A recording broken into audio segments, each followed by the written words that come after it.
स्वातंत्र्यवीर सावरकर असेच 12-13 वर्षांचे असताना नाशिक जवळील दहिवळ येथे एक वक्तृत्व स्पर्धा होती. तेथे सावरकरने हे भाषण केलं होतं ते त्यांनी स्वतः लिहिलं होतं. ते मी सादर करते. पूज्य गुरुजना आणि विद्यार्थी मित्र हो, या भरतखंडाला स्वदेश म्हणण्याचे भाग्य कुणाच्या लाटांना अलंकृत करण्यासाठी राखून ठेवलंय? या भरतभूमीला मातृस्थानी म्हणून तिला हे मा तर हे आई असं म्हणून कुणाचे जीव धन्य झाले आहेत? ती धन्यता केवळ आमच्या जीवांना लाभली आहे. या परम पवित्र आर्य मातेची तुलना कोण करू शकणार आहे? भगवान शंकराला आपल्या अस्तित्वानं ज्याला पूत करावंसं वाटलं अशा या हिमालयाला तू संपन्न आहेस. नर्मदा आणि सिंधू, ब्रह्मपुत्र आणि यमुना, कृष्णा आणि कावेरी यांच्या रूपानं हे भूमी माते तू तुझ्या लाडक्या लेकरांसाठी स्वर्गीय पायसुधेचे अखंड उग सोडले आहेस. सर्व जगताचे जहाज केले असता तेही गच्च भरून जाईल इतकी सोने आणि रत्ने हे भूमी माते तू तुझ्या शेकडो भरातून किंवा आमच्यासाठी जतन करून ठेवले आहेस. आमची मातृभूमी ही वीरवान पुत्रांची जननी आहे. हे सिद्ध करण्यासाठी काहीच जे नामनिर्देश करू लागलो तरी हे चंद्रा, हे सूर्या तुमचे तेजही फिके पडू लागतील. तत्वज्ञानाला 6 सहस्त्र वर्षांपूर्वी शोधून काढणारा सर्व जगात असा जुना ऋग्वेद ह्याच भूमीच्या हृदयातून निर्माण झाला. शुक आणि वशिष्ठादिक ब्रह्मवेत्ते ब्राह्मण ह्याच भूमीत जन्माला आले. न्यायशास्त्राचे, सांख्यशास्त्राचे प्रणेते कपिल मुनी ह्याच भूमीच्या सकस सन्नावरती वाढले.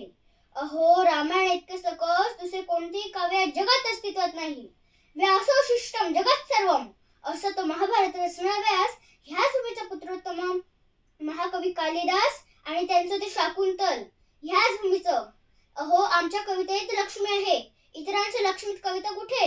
या जगताची सर्व धर्म परंपरा इथूनच निर्माण झाली. त्यामुळे सर्व धर्मियांनी या भूमिमातेला विनम्रपणाने वंदन केले पाहिजे. जितकी नररत्ने तितकी श्रीरत्ने याच भूमीत पैदा झाली.